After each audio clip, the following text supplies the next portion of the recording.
Ces jours-ci, nous commémorons ce triste anniversaire, les 10 ans de la guerre en Syrie. En mars 2011, dans la foulée du printemps arabe, les manifestations qui réclament en effet le départ du président syrien Bachar el-Assad se transforment en guerre civile.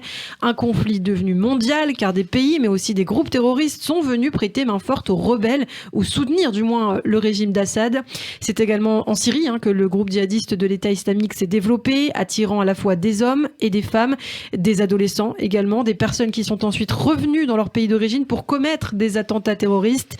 Le bilan de la guerre en Syrie est terrible. À ce jour, selon les ONG, on dénombre 500 000 morts. Plus du quart de la population syrienne a fui la Syrie et le conflit est loin d'être terminé. Christophe Dard, vous m'accompagnez pour ce décryptage justement. Et Christophe, commençons peut-être par rappeler la genèse de ce drame humain. Oui, tout à fait. Eh bien, comme de nombreux pays arabes, on est donc là au début de l'année 2011. Eh bien, il y a des manifestations et les Syriens en colère, descendent dans la rue pour protester contre le régime de Bachar el-Assad, qui est aux commandes du pays depuis 2000. On peut rappeler d'ailleurs que son père, Hafez el-Assad, lui, avait gouverné auparavant sans partage pendant 29 ans. Alors, aucune opposition politique, censure, non-respect des droits de l'homme, mais aussi pauvreté, chômage élevé, surtout chez les jeunes, corruption. Bref, tout est réuni pour que les Syriens manifestent leur rejet d'un clan que beaucoup ont connu toute leur vie au pouvoir. Mais assez vite, tout cela va basculer en une guerre entre l'armée et les fidèles de Bachar el-Assad et une opposition morcelée d'autre part. Et au début, les rebelles progressent rapidement et gagnent le nord et l'est du pays. L'opposition obtient des financements et des armes de plusieurs pays. De la Turquie, de l'Arabie Saoudite, du Qatar, de la Jordanie, mais aussi des États-Unis ou encore de la France.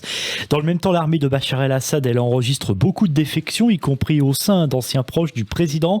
Mais la situation va se rééquilibrer. Les troupes d'Assad résistent. Elles sont appuyées par l'Iran et le Hezbollah notamment et gardent le contrôle de l'ouest et du sud de la Syrie. Israël qui riposte à ce moment-là aux tirs sur le plateau du Golan et frappe des positions et des convois qui transportent des armes au Hezbollah. Mais on peut le dire, c'est surtout à partir de 2012-2013, c'est-à-dire 2 ans après le début de la guerre en Syrie, dans les régions tenues par les rebelles, que les islamistes gagnent du terrain. On peut notamment citer effectivement le front Al-Nosra, c'est la branche syrienne d'Al-Qaïda. Dans le nord, le parti de l'Union démocratique, l'aile syrienne du parti des travailleurs, le PKK, s'empare avec sa branche armée du contrôle des régions kurdes. C'est donc là la fin de la première phase de la guerre en Syrie. À partir de 2014, s'ouvre alors un nouveau et sombre chapitre, on le disait, l'entrée dans le conflit de Daesh, l'État islamique. Le groupe salafiste djihadiste qui s'empare de l'est de la Syrie, mais aussi du nord-ouest de l'Irak. Il proclame la restauration d'un califat qui va attirer dans ses griffes des hommes, des femmes radicalisés et endoctrinés. En 2014, déjà 1 millier de Français rejoignent l'État islamique en Syrie. Certains reviendront, on le sait, en France, commettre les terribles attentats que nous avons connus. Et c'est là que cette guerre devient vraiment internationale, Christophe. Oui, on est là en septembre 2014 et c'est là que la coalition, sous la houlette des États-Unis, va commencer à bombarder la Syrie. Alors, elle va soutenir les unités de protection du peuple. C'est la branche armée du parti de l'Union démocratique que j'évoquais plus haut. Et grâce à cette coalition, les Kurdes remportent une première victoire à Kobané, dans le nord de la Syrie, en janvier 2015. Cette même année, une alliance de plusieurs groupes arabes se forme et prend le nom des Forces démocratiques syriennes. En parallèle, Israël continue d'anéantir les positions pro-Hezbollah et iraniennes en Syrie. Et puis c'est important de le rappeler, au même moment, c'est la Russie qui entre à son tour dans le conflit syrien, Moscou qui soutient le régime d'Assad. Et chaque camp, du coup, va essuyer effectivement des victoires et des défaites également. En 2017, Raqqa, qui était considérée comme la capitale de l'État islamique en Syrie, est reprise par les forces démocratiques syriennes. Et l'armée syrienne et ses alliés qui remportent aussi des victoires décisives. Elle, à Alep, fin 2016, ou encore à Homs et Deir ez-Zor en 2017, et puis aussi dans la Ghouta et à Deraa en 2018. À noter aussi que la Turquie intervient également militairement en Syrie, d'abord contre l'État islamique à partir de 2016, avant d'attaquer les forces démocratiques syriennes en raison de leur lien avec les Kurdes, les ennemis jurés de la Turquie. Et qu'il s'agisse du régime syrien ou de l'État islamique, on peut parler de véritables massacres. Les Nations Unies ont même employé le terme de politique d'extermination pour qualifier les actes commis par le camp d'Assad à l'encontre de l'opposition. Bombardements, utilisation d'armes chimiques, torture et pendaison dans les prisons, notamment celle qui est sans doute la plus sinistre, Sein Naya entre 2011 et 2015. Chaque semaine, des dizaines de prisonniers y ont été exécutés, soit 1 à 2 fois par semaine, le plus souvent en pleine nuit. Donc de très graves dégâts humanitaires, mais aussi culturels, car on le sait, la Syrie compte 6 sites inscrits au patrimoine mondial de l'UNESCO. Ils ne seront pas épargnés par Daesh. Et on se souvient évidemment de ces images de 2015 où le groupe État islamique détruit les antiquités et le musée de Palmyre sous les yeux du monde entier. Il faut savoir que Palmyre, classé au patrimoine mondial de l'UNESCO, est la Venise du désert, renommée pour son avenue de 1100 mètres flanquée d'imposantes colonnades et de statues. On estime à ce jour qu'environ 10% des antiquités en Syrie ont été endommagées, sans compter celles qui ont été aussi volées par l'État islamique qui s'en est servi comme butin.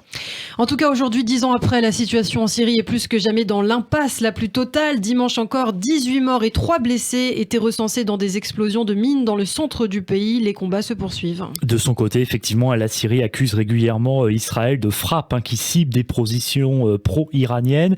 Il y a moins de 2 semaines aussi, on en a parlé, cette frappe américaine qui a visé des infrastructures utilisées par des milices pro-iraniennes. Selon l'Organisation syrienne des droits de l'homme, au moins 22 combattants pro-Téhéran ont été tués.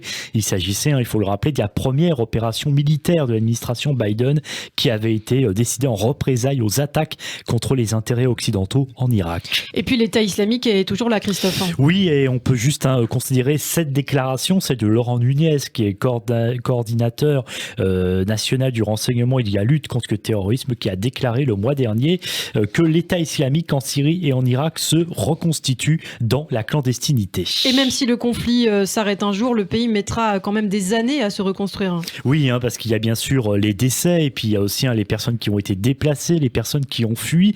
Et je voudrais juste vous citer un chiffre qui donne finalement toute la mesure de l'étendue du traumatisme et du drame qui se joue depuis 10 ans sous nos yeux.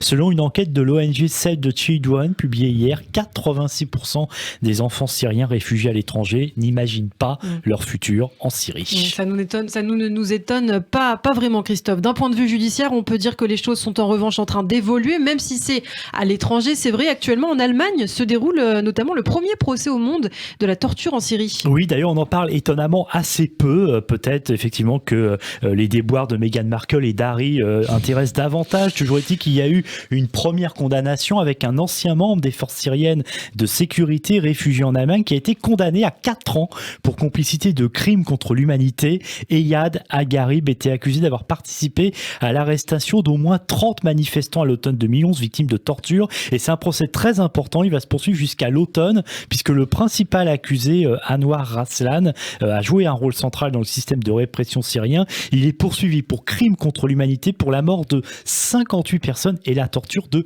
4000 Syriens. Et puis on peut aussi citer cette plainte pour crimes contre l'humanité et crimes de guerre qui a été déposée en France la semaine dernière. Oui, tout à fait. Elle concerne une série d'attaques chimiques commises dans la Ghouta orientale près de Damas en août 2013 et qui ont fait près de 1500 morts et plusieurs milliers de blessés. Vous devez vous en souvenir, Iliana, on avait beaucoup parlé de ces présumées attaques chimiques qui ont fait la une de l'actualité. Il faut savoir que c'est la première fois qu'une procédure vise le régime de Bachar el-Assad en France pour l'utilisation d'armes chimiques. Merci Christophe pour toutes ces explications sur la guerre en Syrie. Et toutefois, vous parliez donc de la procédure contre Bachar el-Assad après 10 ans d'un conflit dont on ne voit pas la fin. Tout cela laisse quand même évidemment un goût assez amer et un sentiment de condamnation et de réaction bien tardive. 10 ans après, au regard surtout des 500 000 morts dénombrés et des milliers de personnes qui ont fui le pays.